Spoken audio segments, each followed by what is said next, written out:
Hola, ¿qué tal? Bienvenidos a Voz News. Qué bueno que nos acompañan este viernes 18 de octubre. Los saluda Karina Yapor. Vamos con los titulares. La juez en el caso por presunta interferencia electoral permite al fiscal Smith divulgar un documento con supuesta nueva evidencia contra Trump a pocos días de las elecciones presidenciales. Mientras tanto, Trump se roba los aplausos durante la cena de Al Smith a favor de Caridades Católicas, en la que Kamala fue la primer candidata demócrata en no asistir en los últimos 40 años. Y el grupo terrorista Hamas lo confirma. Las fuerzas israelíes dieron de baja al líder del grupo terrorista. ¿Pero qué viene ahora para la guerra en Medio Oriente? Lo analizamos aquí en Voz News, que comienza ahora.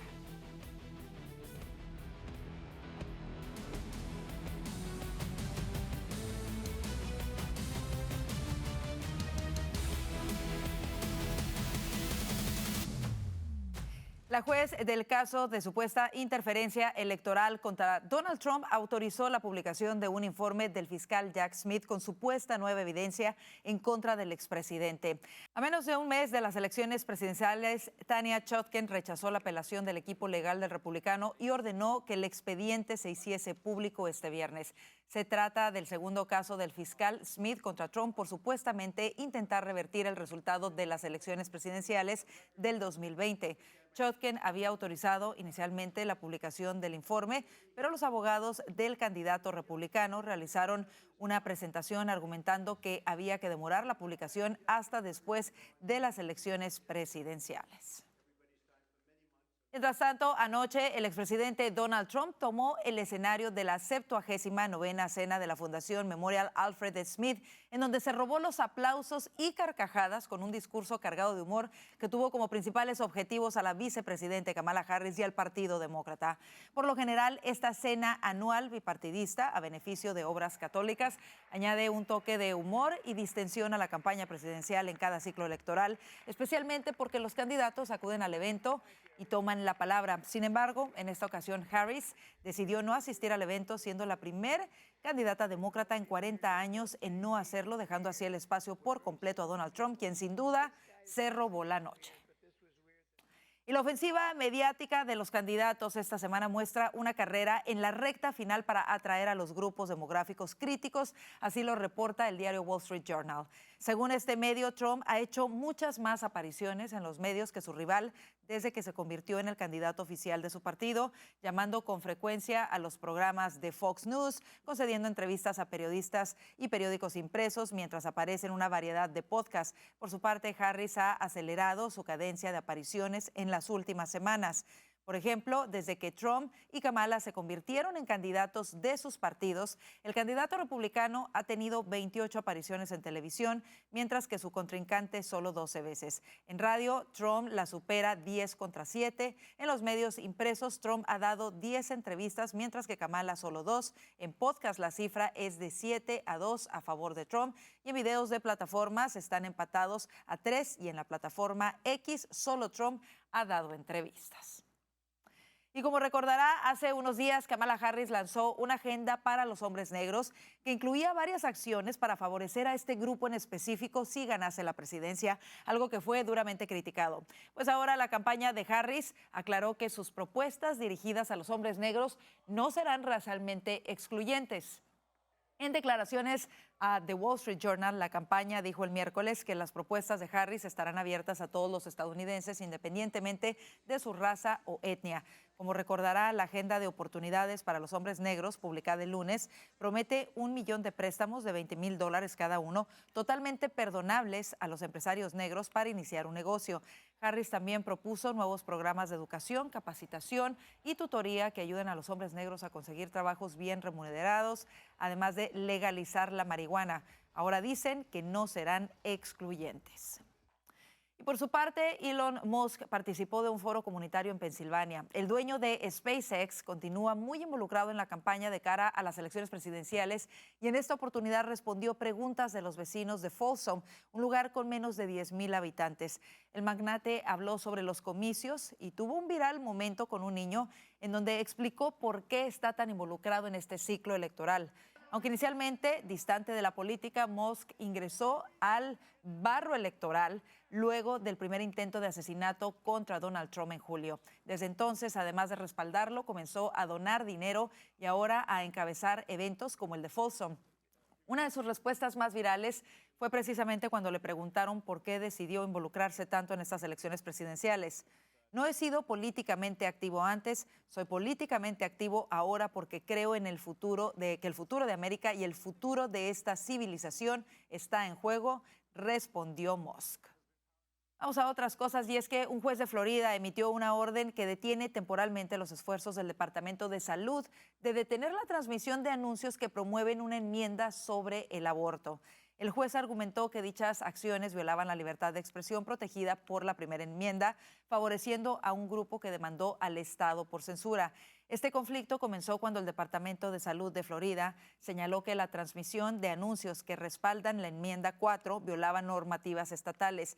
Esta enmienda permitiría el acceso al aborto hasta la viabilidad del feto entre las 24 y 28 semanas de gestación y revocaría la actual prohibición de abortos después de 6 semanas de embarazo que entró en vigor a principios de este año. Vamos a otras cosas. El grupo terrorista Hamas confirmó que su líder, Yahya Sinwar, fue asesinado por las fuerzas israelíes en Gaza. Hamas reiteró que su postura sobre los rehenes que el grupo militante tomó de Israel hace un año no serán liberados hasta que haya un alto al fuego en Gaza y una retirada de las tropas israelíes. La firme posición del grupo terrorista contrarrestó una declaración del primer ministro israelí Benjamín Netanyahu un día antes, asegurando que el ejército de su país seguirá luchando hasta que se liberen a los rehenes y permanecerán en Gaza para evitar que un Hamás severamente debilitado se rearme.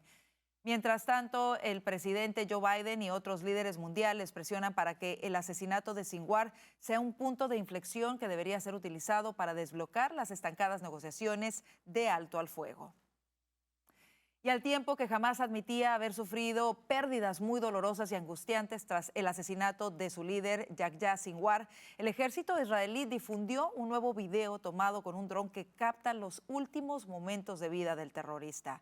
Las imágenes tomadas de Sinwar herido lo muestran arrojando lo que pareciese ser una tabla. Estas imágenes fueron tomadas por un dron y la tabla fue enviada o lanzada hacia este dron que estaba inspeccionando los daños en el interior de un edificio que las Fuerzas de Defensa de Israel atacaron en Rafah. De acuerdo al portavoz de las Fuerzas de Defensa de Israel, Daniel Hagari, Sinwar fue encontrado muerto más tarde con un arma y casi $11,000 en su poder. Y precisamente para hablar de lo que significa para el conflicto actual en esa región, hacemos contacto con el periodista especialista en temas del Medio Oriente, Gabriel Ventasgal. Gabriel, tú te encuentras en Israel. Bienvenido de nuevo a Cuenta Voz News. Gracias por estar con nosotros. Quisiera que comenzáramos recordándole a la gente quién era Yehi Sinwar. Estuvo preso en cárceles israelíes y le descubrieron un tumor en la cabeza y lo operaron en hospitales israelíes. Estuvo preso por delitos de terrorismo. Fue liberado en el año 2011 por el intercambio. ¿Te acuerdas del soldado Gilad Shalit que estuvo 5 años en manos de Hamas? En ese intercambio Israel liberó 1.027 terroristas a cambio de un soldado que estaba vivo. Entre los que liberó está Yehi Sinwar y se hizo al mando de Hamas en la Franja de Gaza, y él pertenece a la rama del Hamas no política, no religiosa, sino que viene de aquellos que hacían el trabajo sucio. O sea, como si fuese la mafia dentro del Hamas, cuando necesitaban a alguien que golpee, que mate incluso a los contrarios, a los opositores dentro del Hamas. Ahí estaba Yehi Sinwar. Gabriel, ¿qué significa su muerte y lo que muchos se preguntan también, quién podrá sustituirlo o quién podría sustituirlo? Por lo visto, el sustituto va a ser su hermano, Mohammed Sinwar. Es probable que sea él el líder del Hamas o que nuevamente el poder del movimiento pase al extranjero. O sea que desde Qatar, por ejemplo, los líderes políticos vuelvan a tomar cierto control de la situación. De todas formas, la influencia es, por un lado, una humillación psicológica. Hamas ha perdido a su líder más emblemático y aquel que provocó todo este atentado y que lo planificó también. Entonces, por un lado. Y por otro lado, evidentemente, si estamos de acuerdo que Israel tiene 4 objetivos en esta guerra a la Franja de Gaza. El primero, recuperar 101 rehenes. El segundo, provocar que Hamas no gobierne más la Franja de Gaza. Tercero, debilitar su capacidad bélica. Y cuarto, evitar que se puedan reorganizar. Si estos son los 4 elementos, la muerte de Sinwar daña la capacidad para gobernar y también la capacidad bélica. Así es. Y esa es una de las cosas que, bueno, se habla de muchas cosas alrededor, por supuesto, y del estatus de esta guerra después de la muerte de Sinwar. Una de ellas, por supuesto, es qué tan debilitado está Hamas. Escuchábamos que ellos dicen que no van a soltar a los rehenes a menos que Israel haga un alto al fuego y se retire por completo. Israel, por su parte, Netanyahu lo dijo, no se va a retirar. Ellos dicen que está bastante debilitado Hamas y no se van a retirar hasta que se libere completamente a los rehenes. Me llamó la atención las palabras de Netanyahu, donde le decía a los palestinos, esta guerra ha sido siempre en contra de Hamas, no de todos los palestinos, y lo reiteramos. Y decían, a quienes ayuden a los rehenes, los traten bien, los liberen, no vamos a tener una acción contra ellos. Pero de lo contrario, vamos a ir contra ellos. ¿Cómo interpretas esto y qué crees que va a pasar en las próximas semanas? Soy muy pesimista con respecto al futuro de los rehenes, porque si filosóficamente jamás considera que la vida terrenal no tiene importancia, sino lo que importa es la vida futura en el paraíso con las 72 vírgenes. Si a ti no te importa la vida terrenal, menos te va a importar la vida de los secuestrados a los cuales odias. Entonces, mira, para darte un ejemplo, Yehi Sinuar tenía rastros en el cuerpo, ya muerto, del mismo material que encontraron en el túnel donde ejecutaron a 6 rehenes cuando el ejército israelí se acercaba.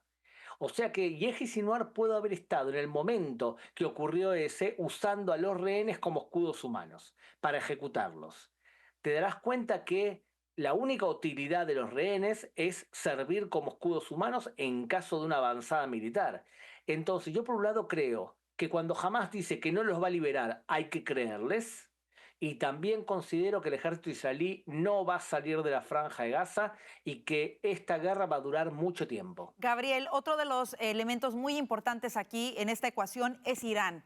¿Qué va a pasar? Vemos que ya Israel ha dado de baja a los líderes de los grupos aliados y que han sido financiados por Israel, Hezbollah y Hamas. ¿Sigue Mira, ahora Irán en el radar de Israel? sí, yo creo que esto es como si fuese un pulpo. Irán es un pulpo donde la cabeza del pulpo es Irán y los brazos de ese pulpo tenían distintos tamaños. El más poderoso era Hezbollah. Hamas era otro brazo. Los hutíes en Yemen eran otro brazo, las milicias chiitas eran otro brazo. Lo que estamos viendo es que Israel ataca los brazos por ahora del pulpo. La pregunta es, ¿va a atacar a la cabeza del pulpo? Yo creo que sí, especialmente después de los ataques de los 181 misiles. ¿Cuál va a ser la intensidad de ese ataque? ¿A qué van a atacar? ¿Van a atacar centrales petroleras, centrales nucleares? ¿Qué es lo que van a hacer? No se sabe. Me da la intuición, la sensación, que el ataque no se va a producir hasta el 5 de noviembre, porque después del 5 de noviembre Israel va a tener una ventana de casi 2 meses o 2 meses para poder ajustar cuentas con Irán sin que haya un gobierno efectivo en Estados Unidos. Eso es una pregunta también muy importante, el papel de los Estados Unidos. Aquí algo que a mí me ha llamado muchísimo la atención es que esta ejecución del líder de Hamas se da en Rafah. Los últimos meses hemos escuchado a esta administración, tanto a Biden, el presidente, como a la vicepresidente Kamala Harris, diciéndole a Israel, no entren en Rafah, no deben entrar en Rafah, no invadan Rafah, no vayan. Y ahora que se da esta muerte precisamente de Sinwar en Rafah, es extraño, ¿no? De alguna manera. Estados Unidos ahora acaba de bombardear en Yemen objetivos de los hutíes. ¿Está haciendo lo suficiente Estados Unidos para apoyar a Israel en esta guerra? Ante todo te das cuenta que la evaluación de Estados Unidos fue errónea. Israel tenía que entrar a Rafah, si no, no hubiese matado a Sinwar. Y también Estados Unidos le dijo que no ataque el interior del Líbano, e Israel atacó. Estados Unidos ha dicho muchas cosas porque el interés de esta administración es llegar a las elecciones con un silencio relativo. no puede seguir perdiendo votos. Ahora bien, mi evaluación es que el primer ministro de Israel cree convencido que las próximas elecciones gana Donald Trump. Y por lo tanto, tiene menos influencia en lo que pueda decir Joe Biden o Kamala Harris. O sea, creo que están convencidos en muchos lugares que Donald Trump es el triunfador. Gabriel Ventasgal, como siempre, importantísimo escuchar tu punto de vista, sobre todo desde el corazón en donde todo esto está ocurriendo y tu experiencia. Gracias por estar con nosotros en Voz News. Un placer.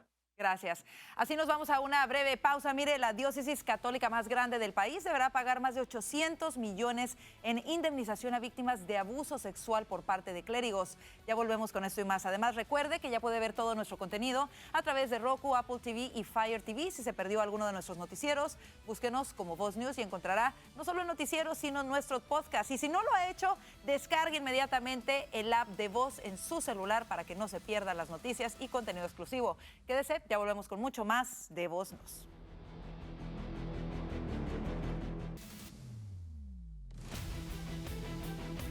La Arquidiócesis de Los Ángeles, la más grande del país, ha acordado pagar 880 millones de dólares a más de 1,000 personas que afirman haber sufrido abusos sexuales por parte de clérigos católicos cuando eran niños. Este es uno de los arreglos más costosos que la Iglesia Católica ha sufrido en las últimas décadas. Fernando Mejía nos tiene más detalles en el siguiente reporte. Fernando. Este arreglo representa las denuncias de 1,353 víctimas de abuso sexual por parte de sacerdotes católicos en la arquidiócesis de esta ciudad. Con esta cantidad suman ya más de 1,500 millones de dólares lo que la Iglesia ha pagado a víctimas a lo largo de Estados Unidos.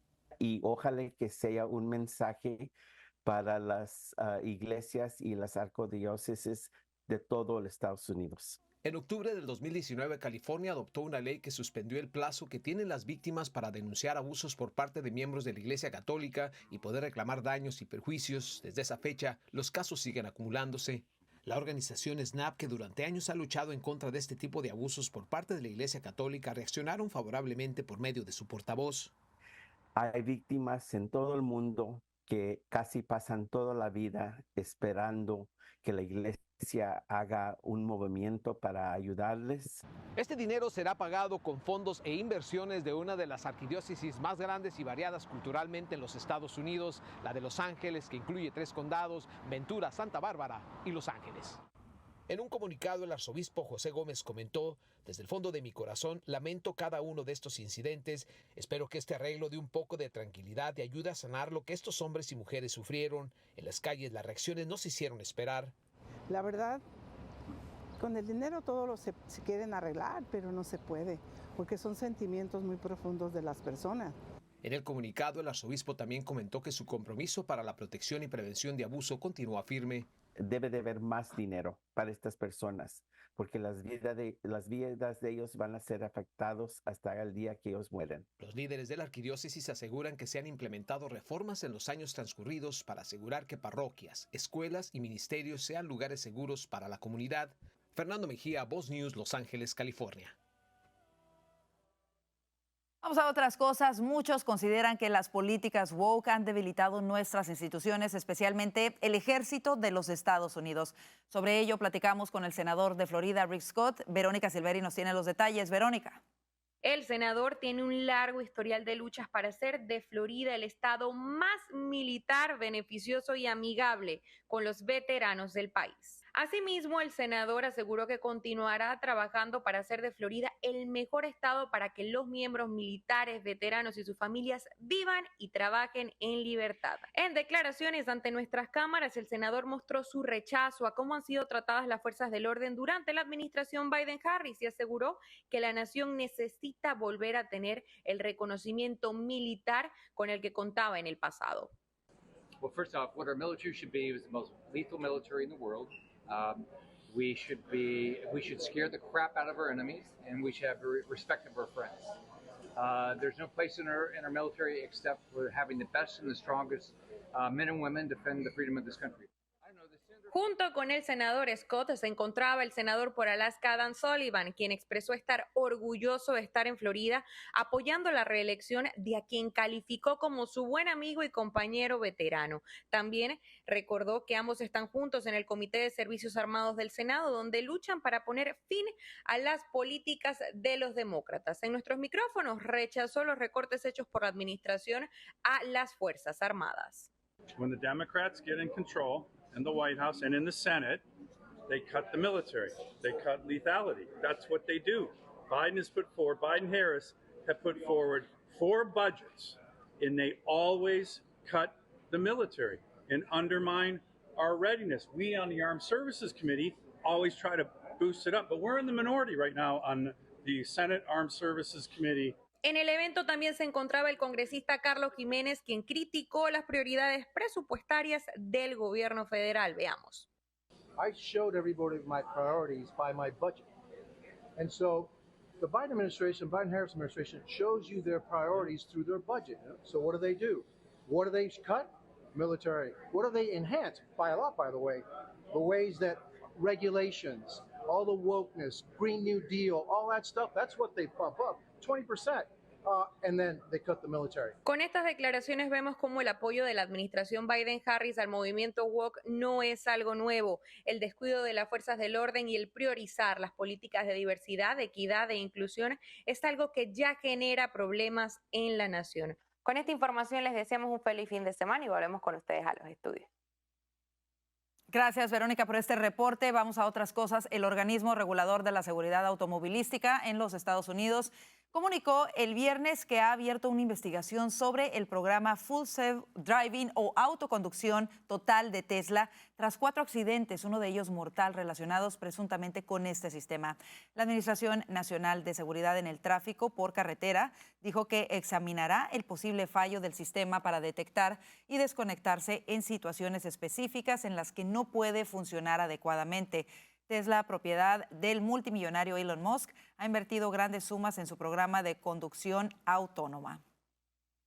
Y en más información, el cofundador del cártel de Sinaloa, el mexicano Ismael El Mayo Zambada, es elegible a la pena de muerte en los Estados Unidos al haber sido detenido en suelo estadounidense. Aunque serán las máximas autoridades judiciales las que deben decidir si así lo autorizan, esto se anunció este viernes en el tribunal que instruye su caso. El fiscal general Merrick Garland tendrá que decidir si autoriza a que uno de los narcotraficantes más longevos y buscados por Estados Unidos, antes de ser detenido en suelo estadounidense el pasado 25 de julio, pueda ser elegible a la pena capital. Zambada se declaró el pasado 14 de septiembre no culpable de los 17 cargos de los que se le acusa y los que le acusa la justicia estadounidense como empresa criminal continua, asesinato y tráfico de armas y drogas, entre otras cosas.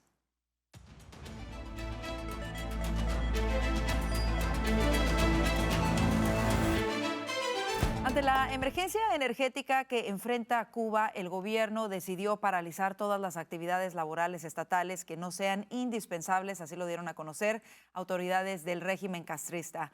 El presidente Miguel Díaz-Canel dijo más temprano que la isla enfrenta una emergencia energética por los problemas para adquirir combustible en el exterior para alimentar su sistema de energía. Este jueves, Cuba registró casi un 50% de déficit en la generación de electricidad, un problema que ha provocado en algunas provincias apagones de hasta 20 horas en una jornada.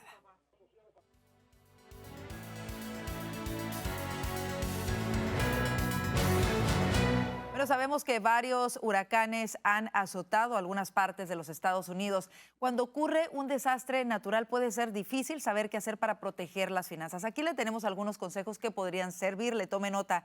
Si usted no puede acceder a su dinero o pagar sus cuentas después de un desastre natural, debe contactar inmediatamente a sus acreedores y bancos para informarles de la situación. Usted también debería buscar lugares que provean asistencia financiera. También, luego de un desastre natural, usted podría enfrentar problemas con sus informes y puntajes de crédito. Por ejemplo, los pagos que hacen podrían no ser reflejados correctamente en su informe. Usted puede solicitar y recibir reportes de crédito gratuitos una vez cada 12 meses. Esto significa que tendrá oportunidades para monitorear su crédito y exigir que sea corregido cualquier error que detecte en él, así que tómelo en cuenta. Hacemos una breve pausa, pero antes queremos recordarle que estará con nosotros Agustín Laje en un evento llamado La Batalla por la Familia en la ciudad de Dallas, Texas. Usted puede encontrar las entradas gratuitas para este evento a través de la página de voz.us. Vaya y adquiera su ticket. El cupo es limitado y es algo que no puede perderse. La información la encuentra, por supuesto, en nuestra página voz.us. Vamos a una pausa y regresamos con mucho más de Voz News.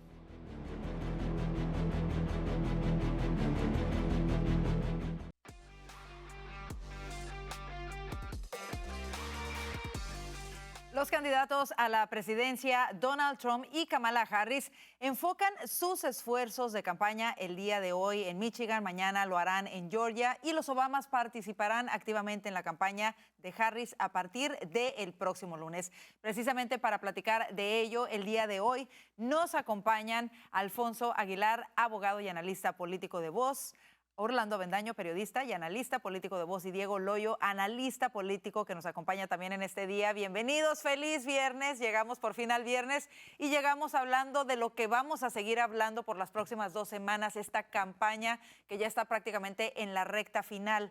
Sabemos que Pensilvania es la joya de la corona en estas elecciones, pero lo es también Michigan. ¿Cómo lo ven ustedes? Y comienzo contigo, Orlando. Bueno, sí, ahorita considerando lo reñido que parece que está todo, aunque cada día que pasa el impulso de la campaña de Trump parece ser mayor, pues cada estado es importante.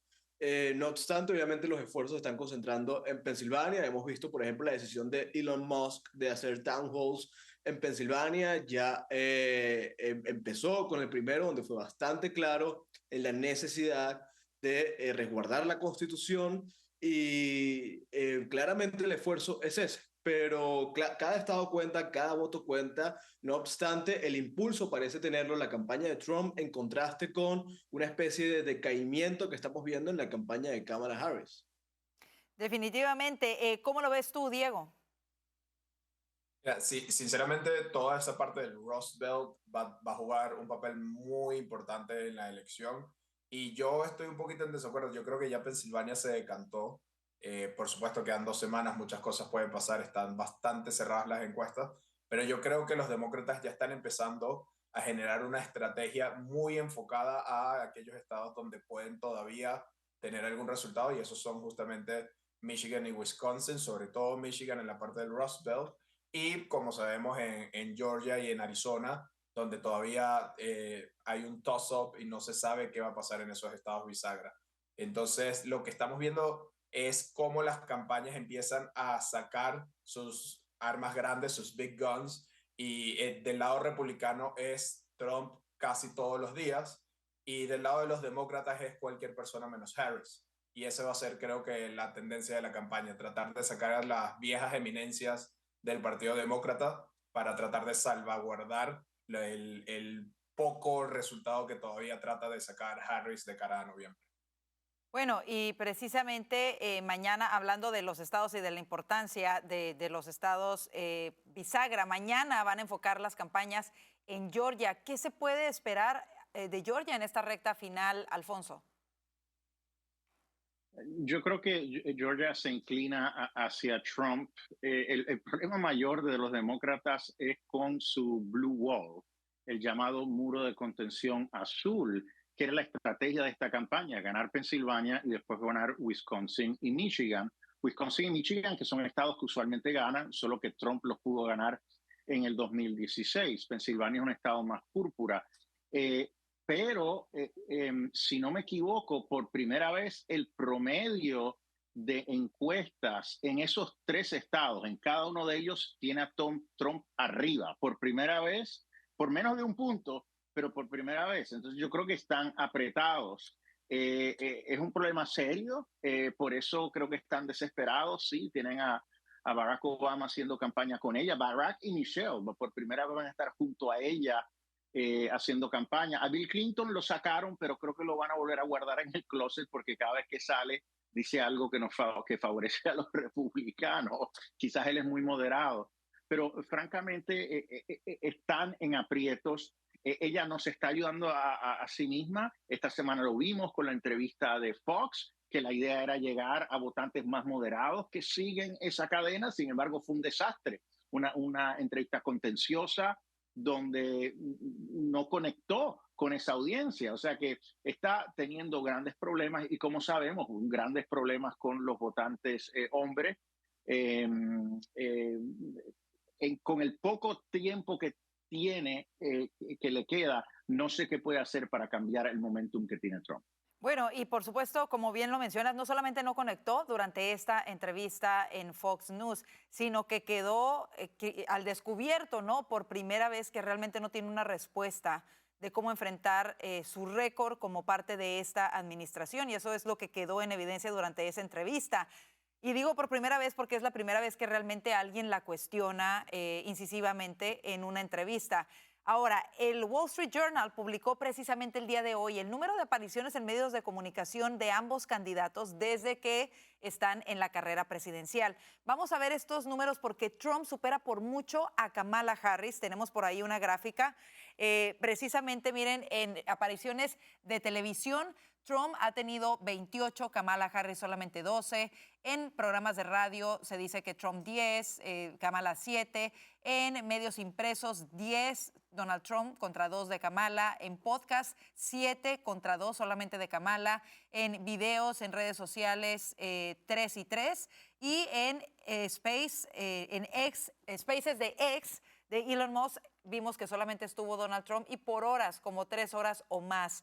Esto obviamente dice mucho porque habíamos visto una campaña de Kamala Harris con una estrategia de guardarla, de no dar conferencias de prensa. Todavía estamos a 19 días de las elecciones presidenciales. No ha dado una sola conferencia como tal abierta de prensa para dar a conocer sus políticas, sus cambios de política, su campaña. ¿Creen ustedes que en estas 2 semanas que quedan podamos ver un cambio de estrategia en la campaña demócrata? ¿Creen que ha sido un error el guardarla tanto o realmente ha sido mejor que la hayan guardado? Porque si no, quizás sus números estarían peor de lo que está en este momento. Y me voy contigo, Orlando. Bueno, creo que consideraron que era un error y por eso buscaron la entrevista con Fox News y ahora consideran probablemente que es un error sacarla. Entonces yo creo que la conclusión es que se dieron cuenta de que es un error ella como candidata. No hay mucho que hacer. Hay que decir que la diferencia abismal de participaciones de Trump en medios en contraste con las de Kamala Harris es por pura evasión. Por ejemplo, sabemos que, Elon Musk dijo yo quiero un space con Kamala no lo hizo. El propietario de la revista Time, de hecho esta semana se estaba quejando porque le han intentado contactar a Kamala Harris de múltiples ocasiones y siempre evade una entrevista, mientras que Trump, lo dice el mismo propietario de la Time, estuvo 90 minutos hablando con los periodistas y así uno tras otro. Entonces, claramente es una campaña que no tiene nada que ofrecer, no sabe cómo ofrecerlo y sabe que en el momento en que sus ideas sean puestas en contrastes con un periodista autónomo que van a decir públicamente que es una emboscada, se les acaba la farsa. Entonces, creo que la conclusión es una pésima candidata. Fíjate que aún con esto que mencionas me llama la atención y recuerdo esta mañana que estábamos revisando material para el noticiero y vimos una columna, no recuerdo si fue en el New York Times o en qué medio, donde escribía en Político precisamente, uno de estos periodistas escribía, Donald Trump se niega a una entrevista más. Entonces yo digo, pero si el hombre no para, o sea, hace como 5 o 6 eventos al día entre entrevistas, entre mítines, entre muchísimas cosas, foros comunitarios, no para y todavía dicen, pero negó una entrevista más, sí, pero ¿cuántas ha dado? Decenas de entrevistas a comparación de las limitadas apariciones públicas y entrevistas que ha dado Kamala Harris, Diego. Sí, a ver, cualquier campaña que quiera resultar vencedora va a tratar de moldear el estilo de entrevistas y apariciones de su candidato a donde mejor fortaleza tiene o a donde tenga que atacar según la estrategia. Y es normal que cualquier candidato escoja cuáles entrevistas dependiendo de cómo está yendo la campaña en el estado del medio o con los votantes del medio. El problema con Kamala Harris es que no se ayuda cada vez que sale a hablar, a menos que el mismo medio que le esté entrevistando le edite la entrevista, como hicieron en 60 Minutos recientemente, y es la única forma en la que Kamala, bueno, no la única, la otra forma es que le pasen las preguntas previamente y preparen las respuestas y le pongan el teleprompter. Entonces, como estaba diciendo Orlando, la verdad es que Kamala Harris no es una candidata fiable y además demuestra que tiene poca experiencia ganando elecciones porque nunca lo hizo, nunca estuvo en una primaria, nunca estuvo en una elección presidencial, nunca estuvo en una elección gubernamental. Realmente fue una candidata que las grandes élites del Partido Demócrata pensaban que iba a ser más que suficiente la simbología de presentar una mujer negra en contra de Trump para mover masas electorales de demografías de mujeres, de negros, de latinos, etcétera, etcétera. Y se están dando cuenta que tanto las mujeres como los negros, como los latinos, son mucho más inteligentes que eso y que al final escogen al mejor candidato para sus intereses y no al candidato que creen las élites que va a ser mejor para los bolsillos de sus amigos. Y bueno, como lo dices, Diego, simplemente en esta carrera presidencial Kamala Harris no recibió ningún voto. Ella está ahí sin haber recibido ningún voto del pueblo estadounidense. Alfonso, la campaña de Kamala Harris salió a decir que la emboscaron, que la entrevista con Fox News fue una emboscada. ¿Tu opinión? Pues ella anda de emboscada en emboscada, parece. Yo creo que ella está teniendo problemas tan grandes con todos los votantes que la próxima coalición que se van a inventar es la de votantes por Kamala, porque tiene problemas con todos. Pero mira, la realidad es que vamos a hacer un poco de historia. Kamala Harris, cuando busca la elección, la nominación demócrata por primera vez en el 2020, ella le empiezan a presentar como la Barack Obama mujer. Cuando anunció su candidatura en California, estuvo repleto, ese evento estuvo repleto de gente, pero obviamente su candidatura en la primaria fue un desastre, realmente no supo conectar. En esta ocasión, ellos terminaron con ella, no sé si eso es lo que ellos querían, Obama quería remover a Biden, quizás quería tener un proceso abierto en la convención para que no fuera Kamala, pues terminaron con Kamala porque tienes una vicepresidenta mujer y afroamericana, ¿cómo le vas a decir en el Partido Demócrata hoy en día que no puede ser la candidata? La imponen. Tú no puedes correr una campaña en unas elecciones normales escondiendo a tu candidato. Lo primero que tenían que haber hecho era exponerla inmediatamente con una visión nueva, tratar de distanciarla de Biden, pero no hicieron eso. Pues sabían que su candidata era una muy mal candidata, pero es que no tienes otra alternativa. Correcto, pero no tienes otra alternativa. En las elecciones pasadas pudieron esconder a Joe Biden porque era por el COVID y con esa excusa la podían esconder, pero ahora tenemos circunstancias normales. No la puede esconder, no hay forma. Si la esconde, pues no va subiendo en las encuestas y eso es lo que estaba pasando. Entonces, ahora que se da cuenta que no suben las encuestas a último momento, tratar de exponerla, pues es tarde y claramente se dan cuenta de que tiene una candidata que es terrible. Fue un error, rápidamente, antes de irnos a la pausa, fue un error de los demócratas haber escogido y puesto a Kamala Harris como la candidata presidencial. Es que el proceso se les fue de las manos. Yo no creo que ellos querían. Esto es como los republicanos con Obamacare, el repeal and replace. Yo creo que la estrategia del repeal la pudieron ejecutar, pero replace, ahí fue el problema, porque yo creo que ellos estaban pensando en otros candidatos, pero al final terminaron con Kamala. Orlando. El error fue no haber permitido primarias contra... Correcto. No tener otros candidatos en la palestra fue el grave error de los demócratas en esta elección. Correcto. Bueno, y parece que ahí está pasando factura una vez que se acabó la luna de miel de lo que fue la convención demócrata. Han pasado las semanas, esa luna de miel se acabó. Estamos en la realidad, en la recta final y así están las cosas. Vámonos a una breve pausa comercial. Quédese con nosotros que aún hay mucho por discutir aquí en Voz News.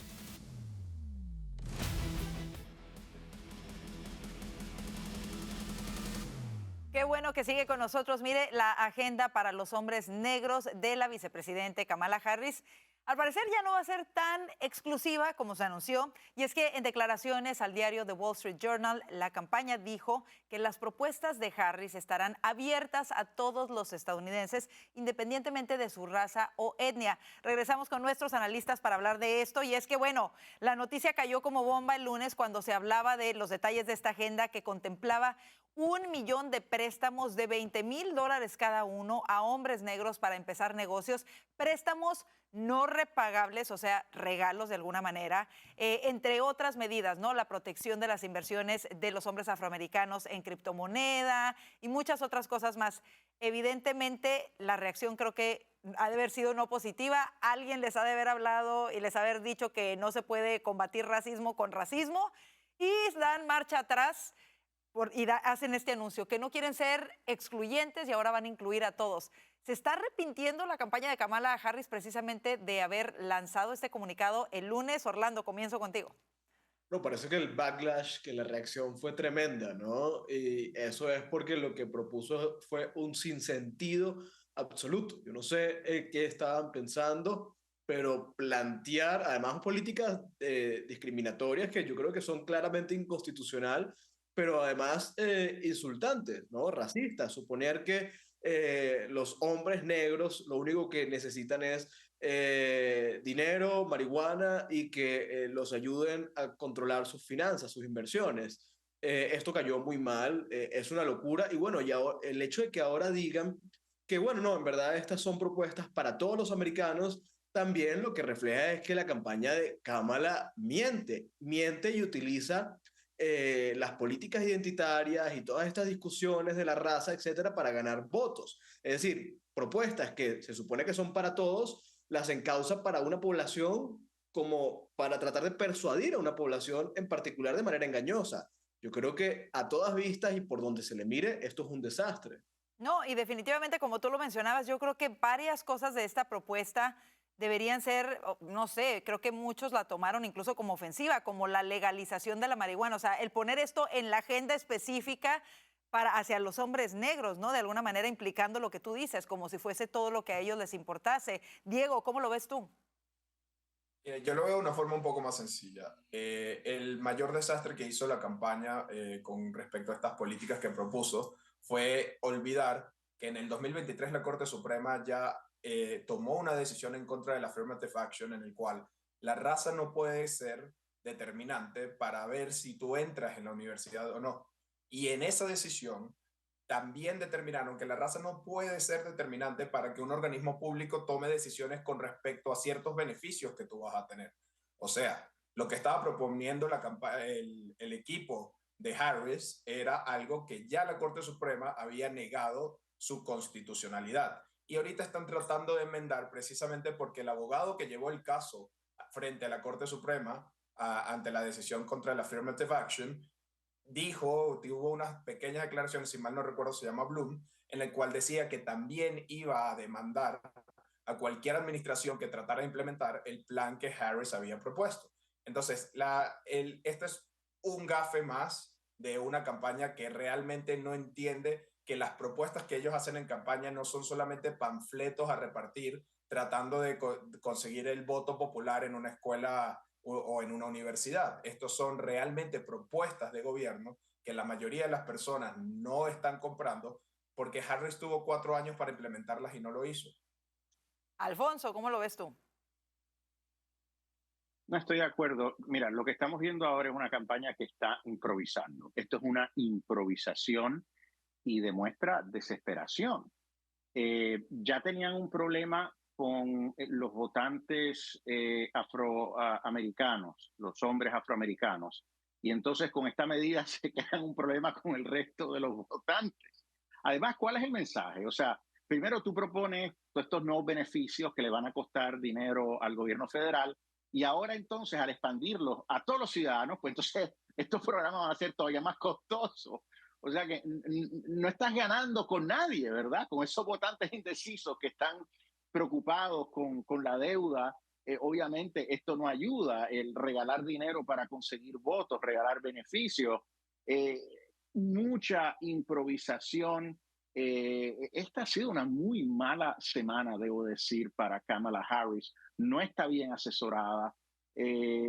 No sé qué es lo que está pensando, pero no, esto ha sido totalmente contraproducente para ella. Igual que lo mismo que es que esto es otro error similar al el de la entrevista con Fox. O sea, desarrollan una estrategia para llegar a cierto grupo de constituyentes y cuando lo ejecutan, lo que hacen es que se ganan esos constituyentes en contra.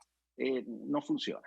Bueno, y rápidamente veíamos también por ahí a muchos celebrando, ¿no? A varios demócratas y por supuesto de izquierda, celebrando esa propuesta específica de Kamala Harris, esa agenda hacia los hombres negros. Por ahí escuchábamos también en la mañana a uno de ellos que grabó un video diciendo que esta era una carta de amor de Kamala Harris, reconociendo por fin a los hombres afroamericanos que han estado tan abandonados y estigmatizados y no sé qué, pero en realidad creo que si lo vemos desde la perspectiva en la que ustedes, que son hombres, lo están poniendo, a todas luces es un sinsentido, definitivamente, el enfocarse. Puedes enfocarte en un grupo como tal, los hombres o las mujeres, pero específicamente hombres negros con ese perfil que ella puso, a todas luces se esperaba que recibiera todo el backlash o la oposición que ha recibido. Y bueno, ahora vemos esta modificación.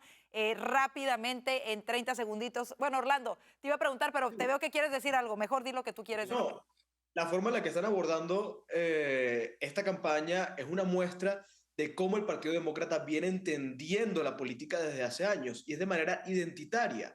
Es muy torpe, demuestra que realmente no conocen al país, no entienden al país, porque la óptica que tienen es que, bueno, vamos a abordar los hombres, sí, pero tienen que ser los hombres negros. Y estas son las políticas que podemos plantear para los hombres negros. Miren la reacción, es decir, el termómetro lo tienen completamente fundido. Y peor, Orlando, porque ni con los hombres negros sirvió esa política. No es solamente que quieren una política identitaria, es que además el análisis es subestimar al votante, pensar que solamente tienen la capacidad racional infantil y la mayoría de los votantes, por no decir todos los votantes, realmente saben lo que quieren. Entonces, si tratas a una persona adulta como un niño, la persona adulta te va a rechazar. Bueno, y esto es alguna manera de dejar también en manifiesto quién realmente está utilizando la división y el racismo en su campaña, ¿no? Ellos apuntan al equipo contrario, pero realmente ellos con este tipo de medidas están utilizándolo. Es viernes, llegó el segmento favoritos de muchos. Hoy tenemos aplausos y abucheos.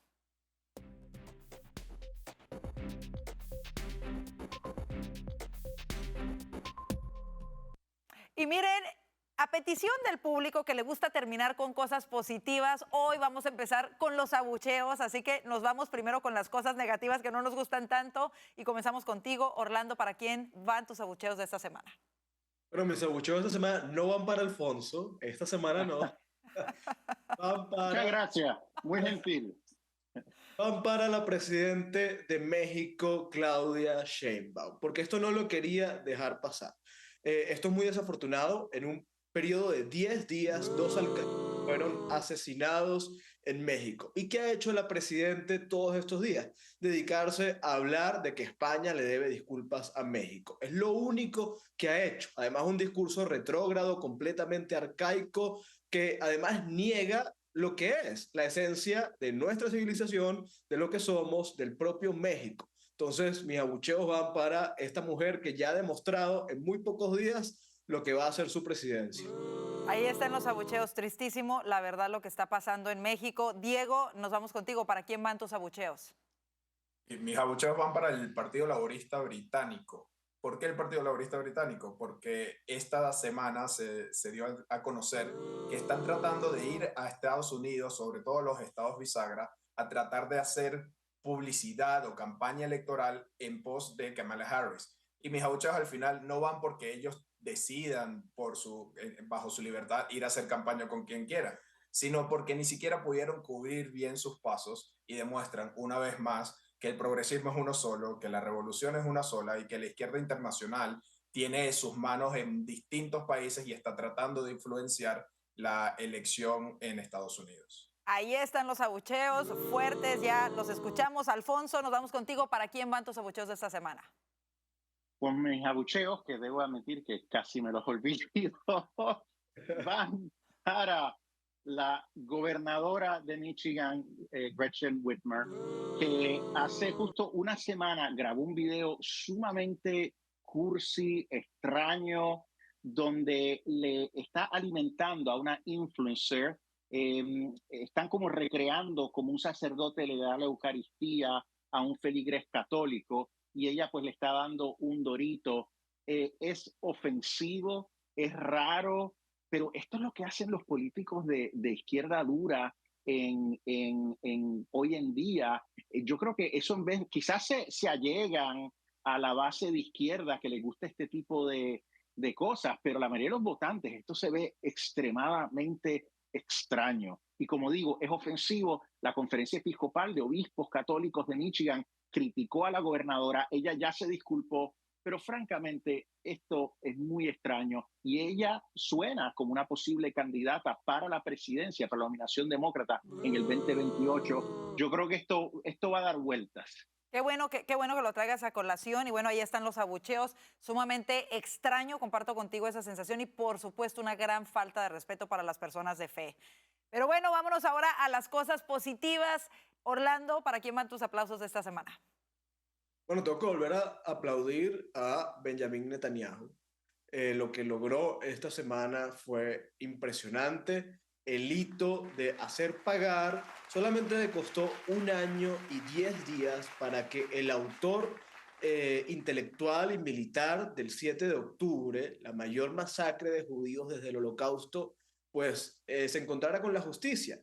Lo hizo Netanyahu, la política de Netanyahu, y por cierto hay que decir, una política sin excusa, unapologetically, yendo en contra incluso del que se supone que es su aliado más importante, que es Estados Unidos. Así es, ahí están los aplausos. Sin duda alguna, el mundo está más seguro gracias a las acciones de las fuerzas de defensa de Israel. Ahí están los aplausos. Diego, vámonos contigo, tus aplausos de esta semana. Sí, mis aplausos van al periodista Brett Baier y a su equipo por la entrevista que le hicieron a Kamala Harris y sobre todo por haber logrado que Kamala Harris y su equipo accedieran a esta entrevista. Hoy en día, lastimosamente, no es común tener un periodismo que rete a las narrativas de la izquierda internacional, pero sobre todo el Partido Demócrata en Estados Unidos. Aquí estamos en uno y Brett Baier demostró que hay otro también. Y la verdad es que fue una entrevista bastante polémica, bastante dura. Quizás no va a ser la mejor entrevista periodística, pero era algo que necesitaba esta elección y muchas gracias a Brett Baier por darnos esos 30 minutos de entrevista con Kamala. Ahí están esos aplausos y cerramos contigo, Alfonso. No, Diego se robó mis aplausos, pero encontré a quien aplaudir y es al comediante de HBO, Bill Maher, por nuevamente una persona que es de izquierda, pero tener el valor de criticar a la prensa, a la prensa tradicional, por no querer hablar y no querer reportar sobre los escándalos del segundo caballero, Doug Emhoff, que según el Daily Mail de Inglaterra, sacó un artículo corroborado con 3 fuentes donde dicen que aparentemente él abofetó a una mujer con la que estaba saliendo en el propio festival de Cannes. Hay evidencia, pero la prensa no quiere hablar de ello. Sabemos que cuando en su primer matrimonio tuvo un affair, tuvo una relación con una persona, con una niñera, eso se sabe, pero sobre este último escándalo nadie quiere hablar. ¿Dónde está el movimiento Me Too de las mujeres de izquierda? ¿Dónde está The View? ¿Dónde están todos esos periodistas que se pasan hablando de estos temas de la discriminación contra las mujeres, del abuso en contra de las mujeres? Imagínate si fuera Donald Trump, imagínate si fuera cualquier político republicano, al segundo caballero, que si gana Kamala Harris sería el primer caballero, pues no quieren hablar de él. Ahí está, pues ahí están los aplausos para este periodista. Muy buenas elecciones. Y yo me sumo el día de hoy. Yo generalmente no participo en este segmento, pero yo sí tengo aplausos y abucheos. Rápidamente, mis aplausos van para el expresidente Donald Trump por su actuación anoche en el Al Smith Gala. Creo que le robó las risas hasta a sus adversarios, la verdad. Rápidamente, no sé cuál fue su chiste favorito de la noche por ahí. Orlando, Alfonso, Diego. Mi chiste fue el de los hombres white dudes for Kamala Harris. White dudes for Kamala. Y Ese fue... Mientras ellos no me apoyan sus esposas y sus amantes, los amantes de sus esposas sí me apoyan a mí. Ese fue buenísimo. Un clásico de Trump. Buenísimo. La verdad que esta gala, el humor que le pone al final del día, ya cansado, pero estar con esto de humor, a mí me dio muchísima risa en particular porque tenía a Chuck Schumer ahí enfrente, ¿no? Y entonces dice, no, todavía hay esperanza para él, con lo woke que está su partido, aún podría convertirse en la primera presidenta de los Estados Unidos. La verdad que me dio muchísima risa, obviamente todo el mundo entiende, y por supuesto cuando dijo que la gala pasará a la historia por ser la primera gala en donde los chistes se hacen fact-check. Dice, y los van a hacer fact-check a los chistes, ¿no? Y es una pena que Kamala Harris no haya ido. Esos son los abucheos. Los candidatos demócratas van. Esos son los abucheos. Kamala Harris, la primera en 40 años, la primera demócrata en no ir, así que ahí están. Por eso participé. Pero bueno, muchísimas gracias de verdad, Alfonso Aguilar, Orlando Avendaño, Diego Loyo. Como siempre, un gustazo escuchar sus puntos de opinión y sobre todo sus aplausos y abucheos. Gracias por haber estado con nosotros.